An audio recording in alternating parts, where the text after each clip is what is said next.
Sudah mulai, Pak Bambang? Oke, baik. Jadi terkait inspeksi lapangan, sebelum masuk ke sana, jadi Anda, saya kira ada sebuah pepatah mengatakan bahwa katanya begini, lelucon juga sebenarnya. Jadi banyak belajar, banyak lupa, sedikit belajar, sedikit lupa. Nah, jadi biar nggak lupa, jadi kita nggak usah belajar, katanya gitu kan. Jadi eh, belajar itu bukan sebuah hafalan, sebuah proses, tapi belajar itu adalah kita mengenali. Mengenali, ketika kita mengenali, nanti kita bisa membuat definisi sendiri, kita bisa membuat cara berpikir sendiri. Jadi pakem berpikir itu tentu berbeda setiap orang. Apa itu inspeksi lapangan? Jadi ini yang merupakan langkah penting. Jadi langkah penting untuk memverifikasi apa yang diverifikasi, kesesuaian tanaman benih dengan standar sertifikasi yang ditentukan. Jadi kita mencoba memverifikasi nanti di lapangannya bagaimana kesesuaian tanaman, sesuai nggak.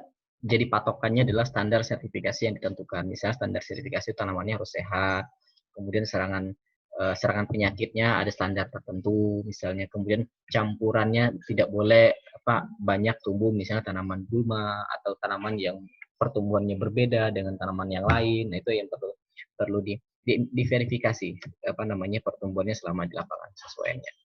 Nah, ada beberapa tujuan, setidaknya ada tujuan yang menjadi dasar kenapa inspeksi lapangan itu dilakukan.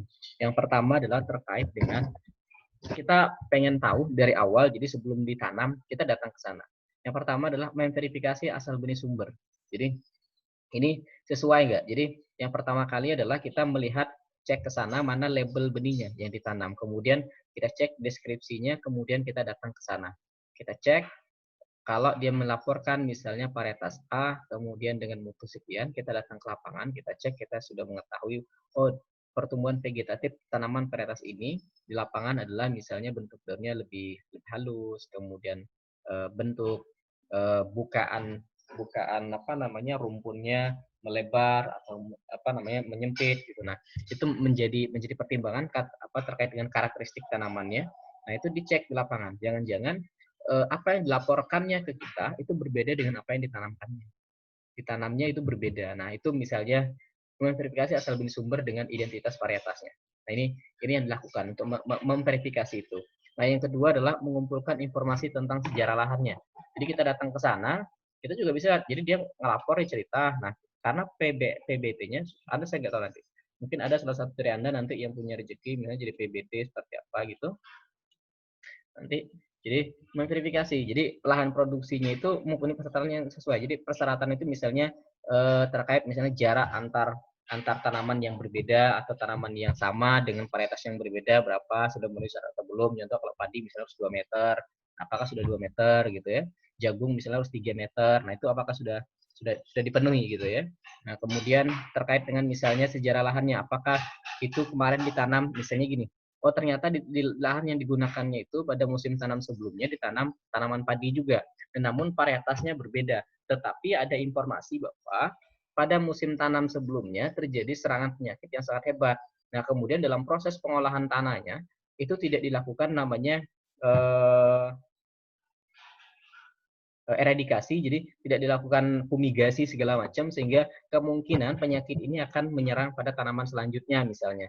Nah, ini harus diverifikasi oleh petugas pengawas benih tanaman. Jadi yang melakukan inspeksi itu namanya PBT, petugas pengawas benih tanaman.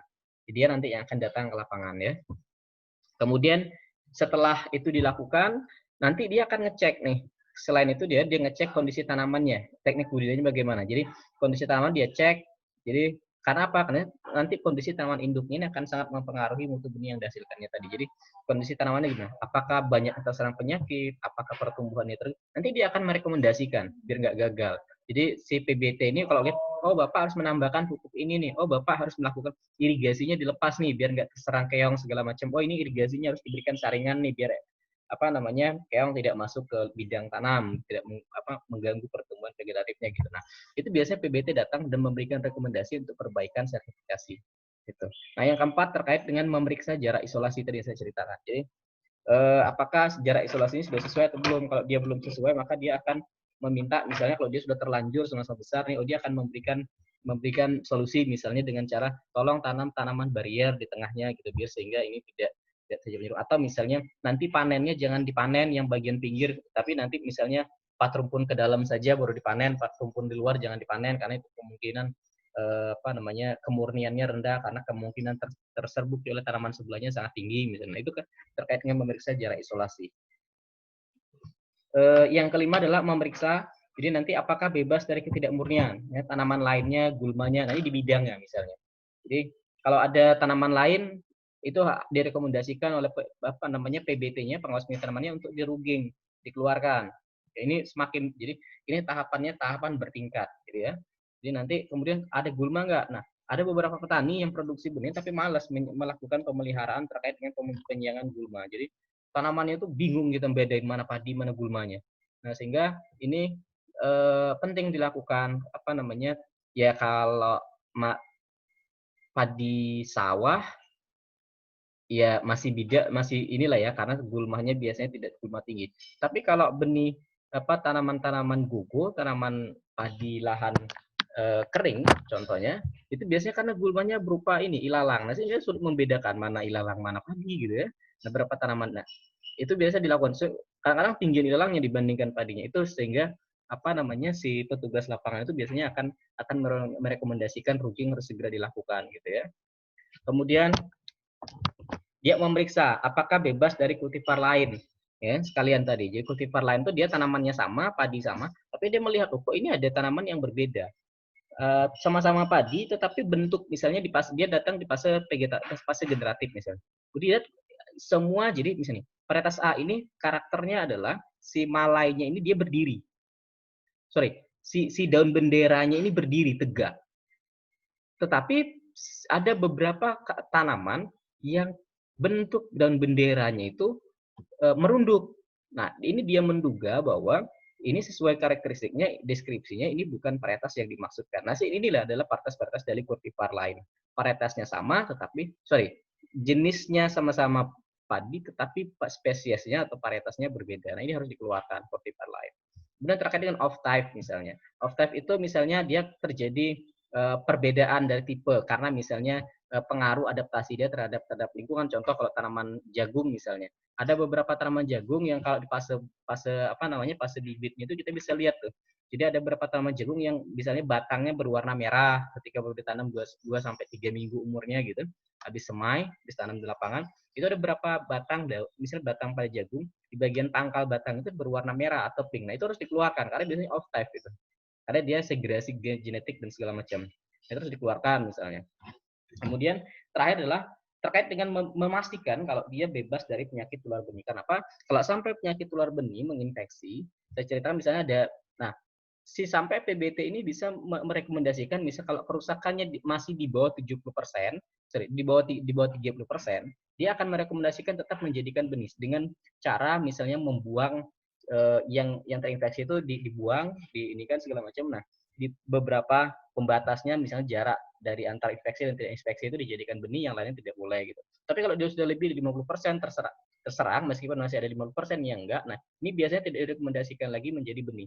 Udah semuanya jadi konsumsi saja misalnya. Nah, terkait dengan si patogen tular benih ini sangat penting karena memang ada beberapa penyakit meskipun menyerang tanaman kita merasa dia aman karena dia tidak menjadi seed patogen, dia hanya menyerang tanaman induknya. Tapi dia tidak menginfeksi pada benihnya. Nah, tapi ada beberapa tanaman penyakit misalnya antraknosa pada cabai. Nah, itu biasanya penyakit tular benih seed patogen. Kemudian misalnya busuk pangkal batang pada tanaman padi misalnya, itu biasanya kalau pada benihnya itu menjadi set patogen. Jadi dia terbawa sampai nanti ke benihnya dan ditanam lagi, dia nanti akan membawa inang penyakit untuk musim tanam selanjutnya. Jadi lewat benih penularannya. Jadi penyakit itu bisa ditularkan lewat benih, lewat tanah, lewat air segala macam ya. Nah, yang berbahaya itu adalah lewat benih karena kita nggak pernah tahu dia terbawa terus sampai musim tanam selanjutnya, sehingga ini menyebabkan persebaran penyakitnya pada wilayah yang berbeda. Jadi kalau contoh kasus tuh yang paling heboh dulu, saya nggak tahu Anda baca berita atau enggak, tahun 2015-an atau 16-an, jadi dulu ada namanya perusahaan benih internasional namanya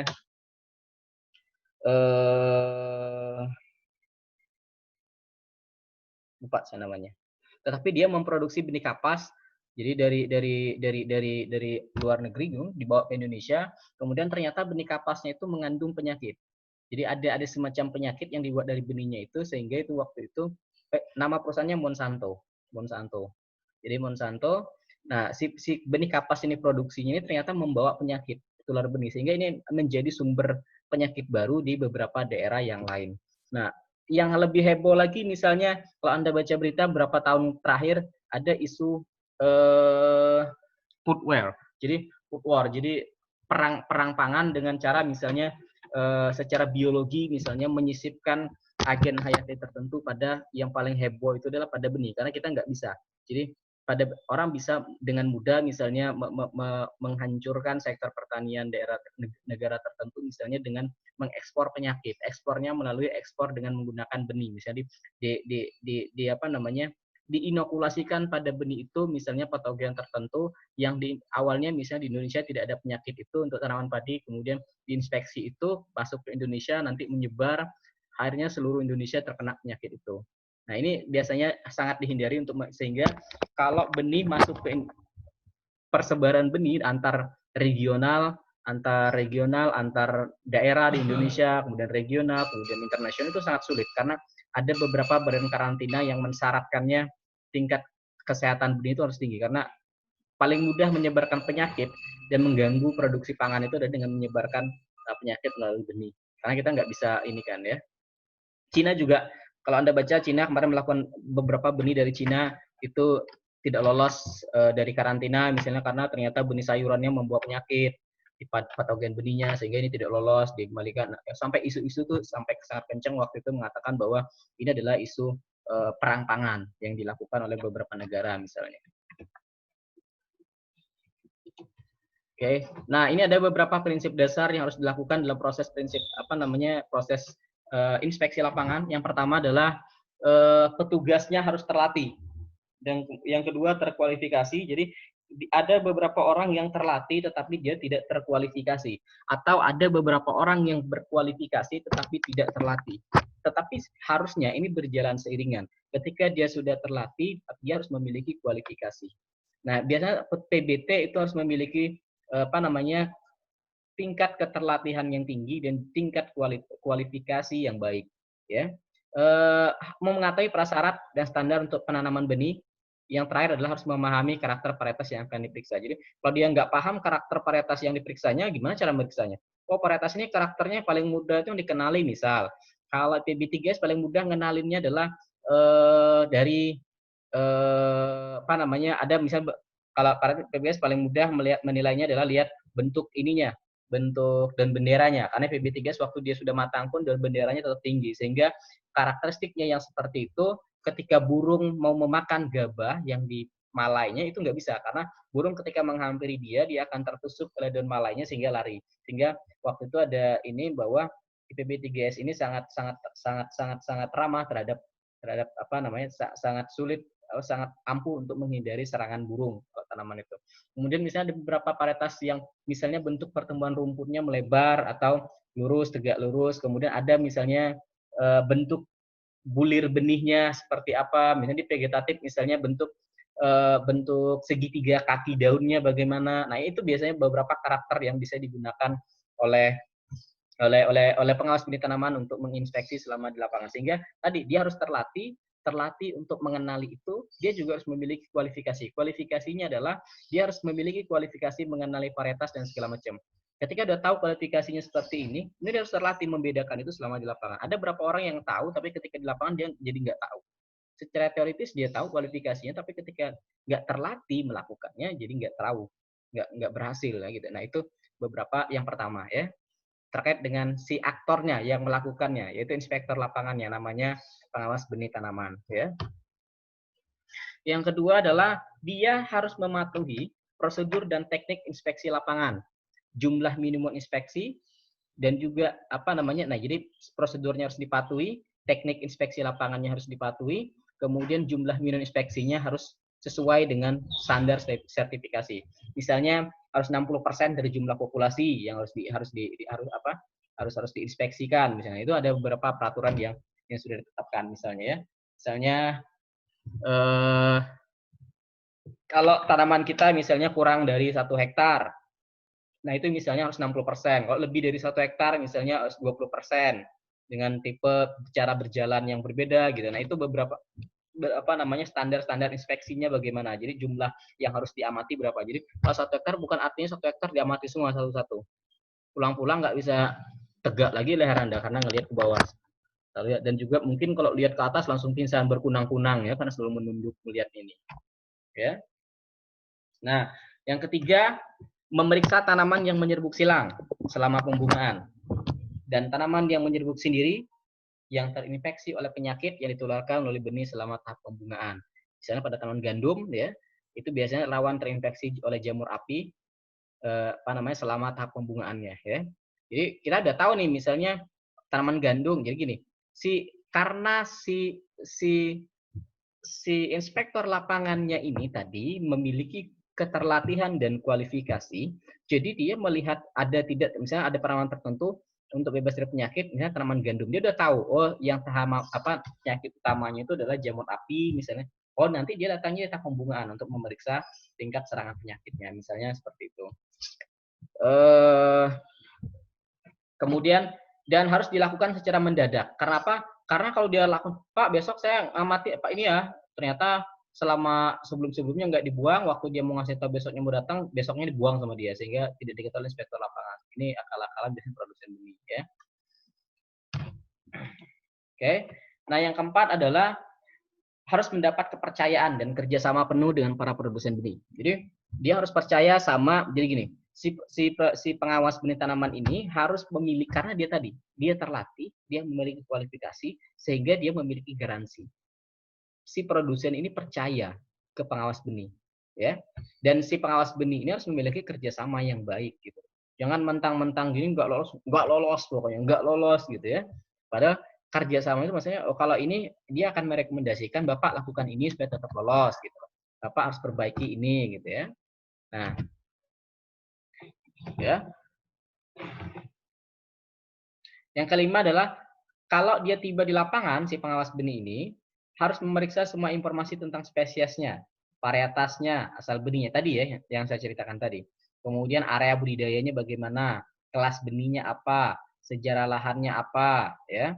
Kemudian apa lahan yang berdekatan dengan spesies yang sama. Kemudian terutama tanaman-tanaman yang tinggi gitu ya, membutuhkan jarak isolasi yang cukup besar. Karena kalau dia tanamannya pendek, pasti jangkauan si pollennya ini kalau dia tersebar angin pun tidak begitu jauh. Berbeda dengan kalau tanamannya tinggi, tersapu oleh angin, maka serbuk sarinya akan terbang lebih jauh juga gitu ya. Sehingga kalau tanaman-tanaman yang tinggi biasanya membutuhkan jarak isolasi yang lebih lebar dibandingkan tanaman-tanaman yang rendah ya.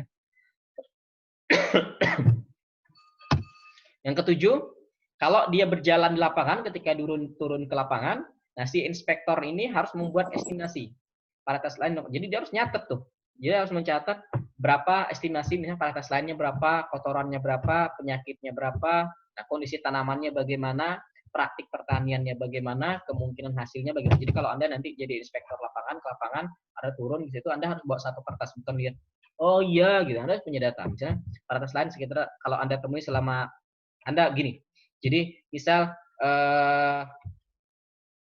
Anda punya 1 hektar, maka Anda harus punya 8 titik minimal misal. 8 titik minimal itu satu titiknya itu sekitar 1 kali 1 meter. Berarti 1 kali 1 meter itu Anda lihat ada berapa, 1 meter berapa. Nah itu jadi 1 meter itu berapa populasinya? Oh misalnya dalam 1 hektar itu Anda punya populasi minus 10%, berarti ada 10% itu 250.000, berarti Anda sekitar butuh 25.000 pohon. Nah, dari 25.000 pohon itu berapa misalnya varietas lain yang Anda temukan, kotoran yang Anda temukan berapa, misalnya tanaman gulmanya berapa, penyakit tanamannya ada berapa yang terkena penyakit, kemudian bagaimana kondisi tanamannya, ini harus Anda ceritakan di situ ya. Kemudian Anda juga harus bisa memprediksikan kemungkinan hasilnya, karena Anda mempertimbangkan misalnya, oh ini mungkin nanti akan terjadi pengurangan hasil karena tanaman terserang penyakit, atau tanaman ini mungkin sekitar misalnya akan ada terjadi penurunan dari potensinya 10%. Anda harus bisa mengestimasikan hasilnya nanti ke depan, karena Anda sudah terlatih dan memiliki kualifikasi. Ya. Nah yang kedelapan, campuran dan perkiraan campuran dan tanaman yang sakit ini harus selalu dilakukan oleh perhitungan aktual. Ya. Anda nggak boleh kira-kira nih, karena kalau Anda kira-kira campuran dan terkena penyakit ini dampaknya sangat besar. Dampaknya adalah nanti mutu benih yang Anda hasilkan itu akan sangat buruk. Yang kedua, kuantitas yang Anda hasilkan, jumlahnya, volumenya itu juga akan menurun dengan drastis. Kalau Anda tidak melakukan ini, yang dampaknya adalah kembali ke faktor keempat. Prinsip keempat bahwa Anda nanti tidak akan memiliki kepercayaan, dipercaya dan juga tidak dianggap bisa bekerja sama dengan produsen ya. Oke, nah itu kemudian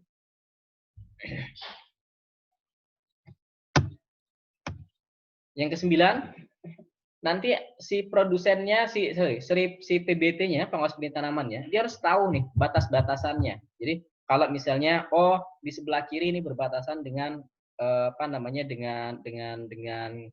dengan tanaman A, sebelah kanannya berbatasan dengan misalnya tembok atau apa gitu karena perumahan misalnya. Sebelah kirinya berbatasan dengan apa? Karena ini dia akan nanti memperkirakan di bagian mana yang nanti misalnya akan paling banyak mengalami penyerbukan silang atau misalnya bagian mana nanti yang akan rawan tersarang penyakit. Nah, ini yang dilaluinya ya. Kemudian si inspektur lapangan ini ketika dia masuk ke lapangan ya, jalannya harus dalam pola skematis. Jadi nggak boleh tuh ngacak seenak-enaknya Anda jalan gitu kemana aja gitu ya. Nah, Anda harus berjalan secara skematik. Bagaimana skematiknya nanti saya terangkan di gambar ya. Oke.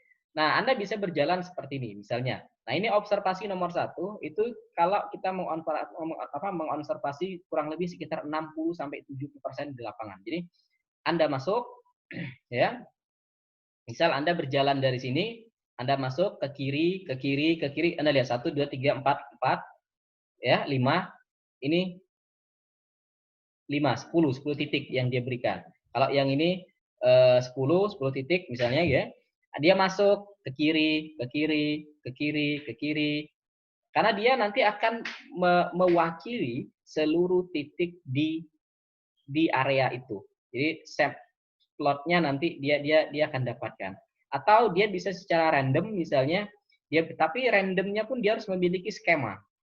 Dia berjalan dari kanan ke kiri sehingga semua titik-titiknya dijajarinya mewakili. Ada yang di bagian tanaman bagian tengah, ada tanaman bagian kiri, ada bagian tanaman kanan, bagian atas, bagian bawah, ini harus terwakili semua ya. Nah, ini biasanya ini saya adopsi dari teknologi benih tanaman Cerealia yang dikeluarkan oleh FAO tahun di paper nomor 98. Ini adalah skema pola berjalan dalam inspeksi lapangan yang dilakukan oleh PBT. Nah, ini misalnya clockwise, jadi si ini membuat putaran besar masuk, makin mengecil, makin ke tengah, makin ke tengah, makin ke tengah, nanti dia keluar. Nah, ini biasanya pola berjalan clockwise ya di lapangan. Ini bisa dilakukan pola berjalan seperti ini. Kemudian yang keempat bisa juga dengan pola yang seperti ini, dia dari putaran luar muterin kayak membuat setengah lingkaran, nanti keluar lagi gitu ya. Nah, ini pola-pola berjalan, banyak pola-pola berjalan lain yang biasanya digunakan oleh tapi Anda nggak boleh ngacak sembarangan, tapi harus memiliki pola. Ini ada polanya sini. Nah, ini juga ada polanya, zigzag, zigzag, zigzag, zigzag, zigzag, keluar. Ini dia berjalan menyamping, menyamping, menyamping. Ya, ada polanya. Oke, nah yang kesembilan adalah untuk tanaman pendek. Kalau tadi kan tanaman yang tinggi itu isolasi. Nah, untuk tanaman pendek atau misalnya dia mengalami proses rebah gitu, maka harus dilakukan inspeksi secara berkala sehingga pengamatan ketinggian mata dapat dilakukan di ketinggian teratas tanaman. Jadi kalau Anda berjalan misalnya mengamati tanamannya pendek, Anda harus jongkok tuh. Karena biar Anda bisa melihat bagian atas tanamannya itu dengan baik. Karena kalau Anda berjalannya tinggi, nanti Anda akan mengalami bias warna untuk mengamati misalnya terjadi perubahan warna daun atau terjadi ada perubahan warna yang berbeda pada bagian pangkal batang. Nah, itu akan terjadi. Sehingga Anda harus berjalan juga jongkok, mendekatkan sudut pandang ke objek pandang Anda. Ya. Yang ke-10, kotorannya, off type, tanaman yang sakit, ya, tidak perlu ditarik keluar, ya. Namun jika menarik, mereka akan menunjukkannya membantu meyakinkan proses benih, itu mungkin dilakukan. Jadi kalau Anda menemukan tanaman kotoran, off-type, sakit, Anda jangan lakukan sendiri.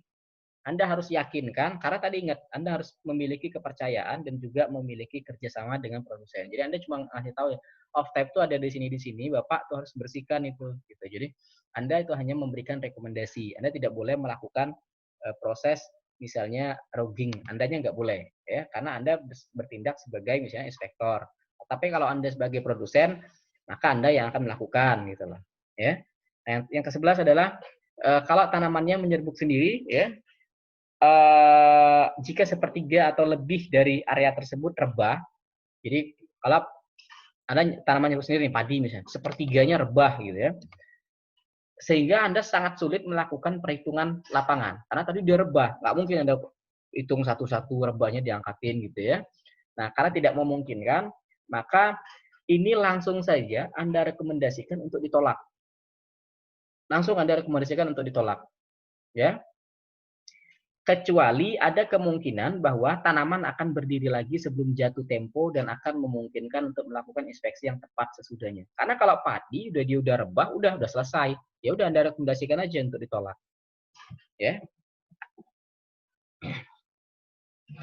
Kalau tanamannya menyerbuk silang ataupun lahan benih yang hibrida, tanaman benih hibrida, jika sepertiga atau lebih dari tanaman rebah sebelum atau selama berbunga, jadi kalau dia rebahnya sebelum atau selama berbunga, ya, atau Anda melakukan inspeksi selama berbunga itu sulit, maka si tanaman itu harus direkomendasikan untuk ditolak. Anda nggak perlu ngitung lagi. Anda langsung tolak aja. Anda nggak perlu ngitung lagi. Ya. Jika tanaman atau bagian tanaman yang diruging dan lain-lainnya teramati terletak di bagian dalam atau di pinggiran lahan produksi benih, di mana dapat menyebabkan kontaminasi, produsen benih harus diarahkan untuk mengumpulkan dan memindahkannya dan seharusnya tidak dimasukkan dalam perhitungan. Jadi nanti kalau ada beberapa tanaman, dia udah melakukan rugging nih, tetapi hasil ruggingnya itu diletakkan di pinggir di pinggir atau bagian dalam area produksinya. Karena nanti kemungkinan masih akan menjadi akan menjadi kontaminan selanjutnya atau mungkin dia bisa tumbuh lagi sehingga Anda harus merekomendasikan ke produsennya untuk dibuang di lokasi yang lebih jauh, ya. Dan Anda nggak harus memasukkan itu dalam perhitungan Anda karena tadi kan ingat Anda melakukan perhitungan tuh jumlah tanaman lain, jumlah gulma gitu ya. Nah, itu Anda nggak harus lakukan, ya. Kemudian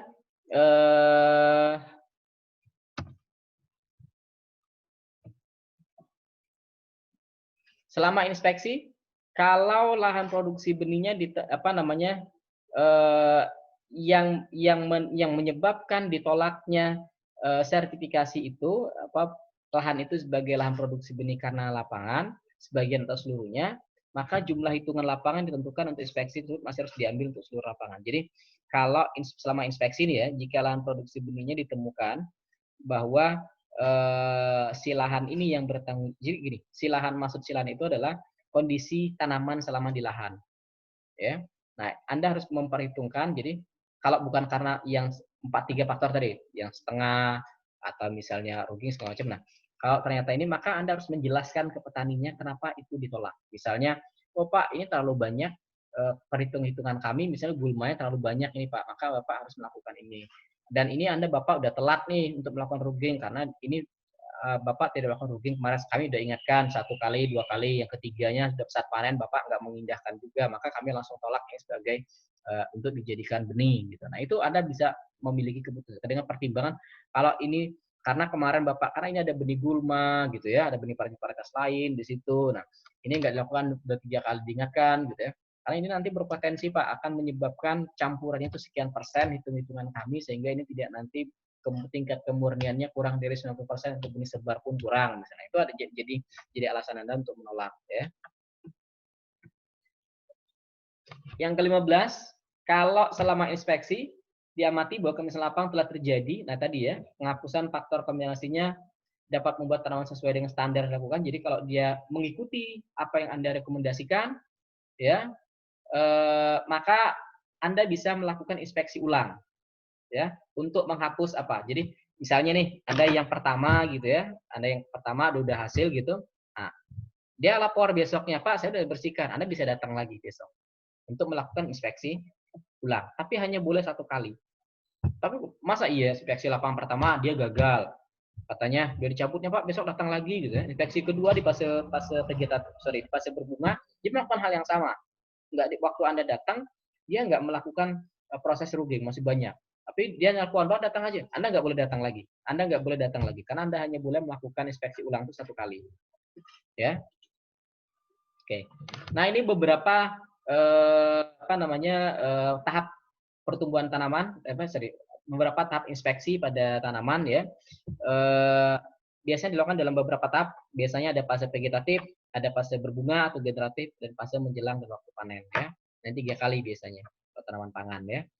Nah, fase vegetatif tujuan antar fase ini tujuannya berbeda ya. Kalau tujuan pada fase vegetatif mendidik para petani mengenai tanaman yang akan diruging dan menyarankan langkah-langkah perbaikan lainnya jika diperlukan setelah verifikasi. Yang diverifikasi apa di fase vegetatif? Benihnya yang ditanam menghasilkan tanaman benih memenuhi syarat untuk digunakan dan dapat diperoleh dari sumber yang disetujui. Jadi yang terkait dengan sumber benihnya ya. Kemudian caranya Anda datang, Anda selidiki, Anda verifikasi catatan penjualan dan pembelian, belinya di mana gitu ya. Kemudian label sertifikasinya apa, itu ditanyakan ke petaninya ya. Yang kedua terkait dengan rasio penanamannya ya. Misalnya gimana persyaratan isolasinya, persyaratan lahannya telah terpenuhi atau enggak gitu ya. Yang ketiga adalah eh jadi tanaman si benih ini belum ditanam sebagai tanaman campuran, tanaman sela atau tanaman pendamping atau tanaman tikus. Ya, jadi ini beberapa hal yang dilakukan selama fase vegetatif. Ya. Nah di fase berbunga tentu berbeda. Yang Anda periksa, Anda periksa adalah yang pertama apakah berbagai tindakan perbaikan yang Anda rekomendasikan, misalnya di fase vegetatif tadi sudah dilakukan atau belum. Yang kedua misalnya memeriksa kembali persyaratan tanah dan isolasinya sudah dipenuhi atau belum. Yang ketiga, melakukan penghitungan terperinci untuk berbagai faktor kontaminasi. Misalnya tadi ya, yang terakhir adalah menganjurkan petani untuk terus melakukan rugging selama musim berbunga. Nah ini Anda yang lakukan di fase generatif. Kalau Anda datang lagi di fase terakhir, di fase menjelang dan waktu panen, yang Anda lakukan berbeda. Yang Anda pertama, yang ini adalah fase terakhir untuk inspeksi lapangan ya. Yang Anda lakukan adalah menghitung secara terperinci untuk berbagai faktor dan persyaratan isolasi ya, untuk memastikan bahwa benih telah memenuhi standar lapangan yang dipersyaratkan. Jadi Anda memberikan 3 kali dia kesempatan. Di kesempatan ketiga tolak aja kalau dia enggak ini ya. Nah, yang terakhir adalah langkah-langkah perbaikan yang disarankan sebelumnya juga dapat diperiksa untuk memastikan apakah ini telah dilakukan. Misalnya, jika tanaman benih memenuhi persyaratan yang untuk sertifikasi benih. Jadi petani harus diberikan instruksi yang diperlukan mengenai tindakan pencegahan yang harus diambil selama panen atau perontokan dan terpotong setelah panen. Misalnya, Anda harus menyarankan ke petaninya untuk tidak menggunakan alat yang sama dengan petani di saat yang bersamaan. Misalnya, yang sebelumnya varietas A, kemudian dia pinjam B. Kalaupun dia menggunakan alat yang sama, Anda harus memastikan dan memberikan rekomendasi dia untuk membersihkan secara menyeluruh, misalnya. Ya. Kemudian bagaimana perontokannya? Misalnya, kalau misalnya petani rata-rata, misalnya kalau secara konvensional mereka masih menggunakan apa istilahnya itu ya di apa ya?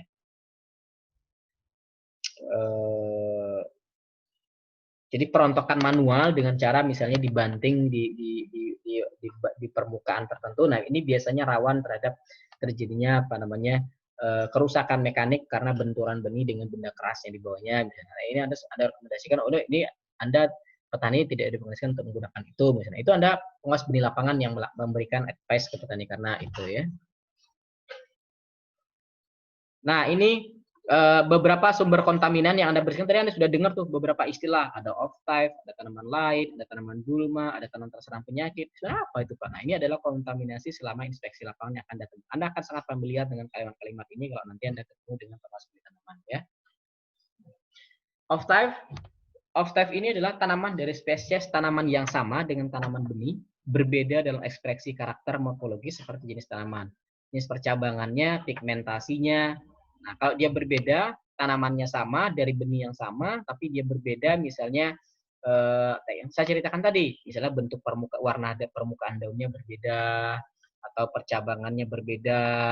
itu biasanya octave di luar tipenya, tapi masih varietas yang sama, ya. Dan di musim ditanam pada sumber benih yang sama, ya. Jadi, dan Anda tidak perlu memastikan bahwa dia sebagai varietas yang berbeda. Kalau Anda sudah menemukan itu, anggap octave saja. Anda masih menganggap dia sebagai varietas yang sama, ya.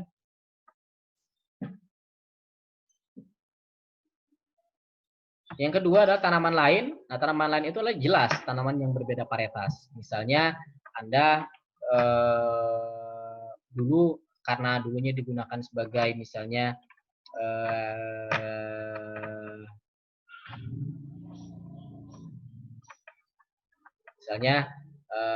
ada tanaman gulma segala macam. Nah, itu tanaman lain misalnya, ya. Atau misalnya ada biji yang terbawa ke situ, ya, sehingga entah itu burung lewat jatuhkan bijinya sehingga tumbuh tanaman lain. Nah, itu beberapa tanaman. Tanaman lain itu adalah tanaman yang berbeda jenis, berbeda varietas. Itu sebagai tanaman lain, ya, ataupun berbeda jenis. Kemudian yang ketiga adalah tanaman gulma. Tanaman gulma ini adalah tadi, ya, jadi yang benar-benar bukan tanaman, ya. Kalau tadi masih tanaman, kalau ini benar-benar bukan tanaman, tapi benar misalnya dia tidak dikehendaki pertumbuhannya, misalnya gulmanya ukuran jadi tergantung nanti. Ada beberapa noxious weeds, ada namanya unnoxious weed. Jadi ada benih yang tanam gulma yang berbahaya, ada benih yang tidak berbahaya, gulma yang tidak berbahaya. Misalnya ini penting dilakukan, ya. Nah, yang terakhir adalah tanaman terserang penyakit. Nah, kalau saat tanaman serang penyakit, ini adalah tanaman-tanaman misalnya tanaman yang sama, kita tahu kalau kita nanam ciherang ya ciherang, tapi dia terserang penyakit. Nah, ini harus Anda harus segera dikeluarkan dari areal itu agar tidak menyebar ke tanaman yang lainnya, ya. Nah, itu 4 istilah yang sering Anda temukan dalam proses inspeksi lapangan. Itulah target-target Anda ketika melakukan inspeksi lapangan, ya, yang Anda hitung tadi.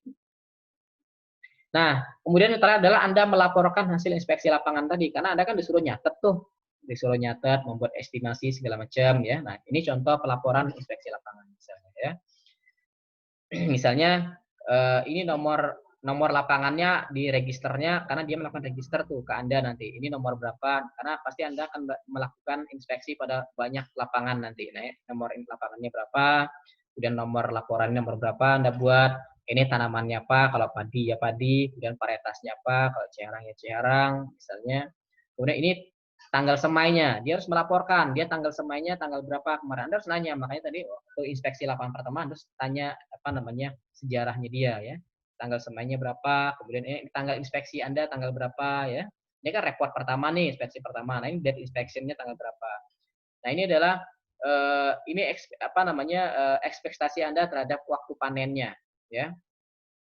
Kemudian dari kapan sampai kapan misalnya. Jadi misalnya kalau Anda memprediksikan ya paling panennya ini umur 110 sampai 115, ya, berarti dari jadi umur panennya misalnya 110, berarti Anda bilang sih dari 110 sampai 115, paling telat harusnya 115 hari gitu, ya. Makanya tadi Anda harus diminta untuk membuat estimasi tadi, ya. Kemudian nah ini nama produsennya siapa, kemudian alamatnya di desa mana gitu, ya. Nah, ini ada istilah, ya. Kemudian lokasinya di mana, sumber benihnya dari mana. Oh, misalnya dari toko benih. Oh, misalnya dari BB Padi gitu, semacam, ya. Nah, ini total under production district. Jadi berapa luasannya, ya. Kemudian tanaman sebelumnya tanaman apa, kemudian isolasi jaraknya berapa, kemudian ini inspeksi pada tahap apa, ingat tadi tahap vegetatif, tahap berbunga, atau tahap sebelum panen gitu, ya. Yang terakhir adalah ini perhitungannya, ya, mengambil contoh berapa jumlah benih yang diambil sebagai panduan, ya. Jadi berapa contoh tanaman yang diambil sebagai panduan, ya. Misalnya contoh 1 gitu, ya. Octave-nya ada berapa? Tadi yang ini, ya. Saya ada 9, ada 10. 1, 2, 3, 4, 5, 6, 7, 8, 9, 10. Nah, yang 1 misalnya, Anda isi. Yang 1 misalnya, Anda harus ngisi ini. Tadi ingat, Anda harus membuat akumulasi. Misalnya, contoh 1, berapa octave-nya? berapa apa namanya tanaman lainnya, berapa gulmanya, berapa tanaman yang terinfeksi penyakitnya, yang kedua berapa, ketiga berapa. Nah, ini ditotalin di sini. Nah, Anda presentasikan. Misalnya dari 1000 jumlah yang Anda amati, Anda menemukan octave-nya misalnya 10. Oh, berarti 10 per 1000. Oh, berarti 1%. Tanaman ininya berapa persen. Nah, ini ada standar-standarnya. Nah, ini misalnya Anda harus mengisi nih, apa nama seedborne disease-nya. Anda harus kenali. Kemudian apa nama tanaman lainnya? Anda sebutkan di sini. Oh, misalnya di sini talas. Oh, di sini misalnya apa? Kemudian apa nama gulmanya? Oh, misalnya di sini ada bamadotan atau apa gitu ya. Nah, nanti Anda isi nih berapa ya nama non seedborne disease present. Jadi ada beberapa penyakit yang dia tidak seedborne misalnya. Ya, penyakit misalnya apa namanya luka bakar daun misalnya. Nah, ini Anda sebutin nih, nekrosis segala macam misalnya. Nah, ini Anda sebutin karena dia tidak seedborne disease ya. Kemudian bagaimana kondisi tanamannya Anda tuliskan di sini, tumbuh dengan baik atau tidak baik gitu ya. Kemudian apakah tanamannya dikonfirmasi sesuai dengan standar? Tulis ini sesuai atau tidak gitu ya. Kemudian apa namanya bagaimana kualitas produksi benihnya ini? Bagus atau tidak. Anda kan tadi membuat asumsi tadi, diminta untuk membuat asumsi ya. Kemudian apakah ini laporan final? Kalau Anda di fase vegetatif tentu belum. Kalau Anda di fase terakhir pasti iya gitu ya. Kemudian berapa estimasi hasilnya? Nah, tadi Anda harus mengestimasikan berapa hasil yang Anda dapat Anda estimasikan oh ini akan dapat sekian ini dari produksi ini gitu ya. Kemudian misalnya apakah dia datang ketika Anda melakukan inspeksi? Kalau dia nggak datang, tuliskan. Kalau dia datang, tuliskan. Nah, ini catatannya. Anda buat catatan di sini apa yang harus beberapa catatan-catatan yang misalnya oh dia masih membuang rugingannya di sekitar tanaman sehingga ini harus disingkirkan. Nah, ini catatan buat si ini ya. Nanti karena ini akan diberikan ke produsennya ya. Nah, ini yang tadi ya. Saya kira itu cukup pertemuan saya. Ada pertanyaan?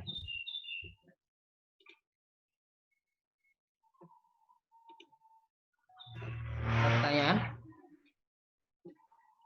Kak, berarti kalau misalkan di sekitaran sawah itu ditanami beberapa tanaman seperti pisang, kayak gitu-gitu, itu berarti termasuk tanaman lain ya Pak? Karena kan nggak ada jarak tanam tertentu gitu Pak, biasanya kalau petani naruh bibit pisangnya gitu. Kalau dia misalnya nih, Anda nanam di bidang ini ya, Anda nanam di bidang ini, nah, Anda nanam, ini luas produksi Anda misalnya ya, ini 1 hektar ini gitu ya. Ada pisang di sini, ada pisang di sini. Nah, ini tanaman lain pasti. Tapi kalau pisangnya di sini, ini bisa Anda tanam dua apa istilahnya ya, dua petakan lah ya. Petakan pertama bukan petakan apa istilahnya kalau sawah ya. Plot lah ya, plot 1, plot 2. Plot 1 di sini ini 1 hektar, ini setengah hektar, tapi ini ada jarak gitu. Pisangnya di sini gitu ya. Nah, ini bukan tanaman lain. Tapi kalau berada dalam sini, ini tanaman lain. Entah itu pohon durian, kayak itu ditulis sebagai tanaman lain. Selama dia berada di satuan luasan areal ini. Tapi kalau duriannya di sini, enggak. Apalagi kalau ada bambu di sini. Karena dia jadi barik. Misalnya ada bambu di sini lebih bagus. Kalau di sini jagung, varietas A dan varietas B, karena di sini ada taman barier untuk menghindari dia menyerbuk ke kiri misalnya. Nah, itu penting. Ada lagi? Makasih Pak. Ya.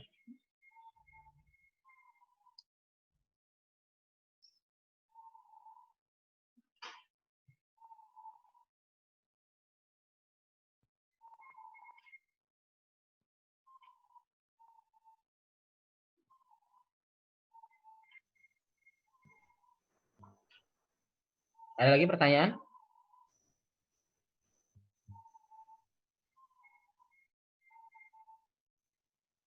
Kalau nggak ada, saya tutup nih.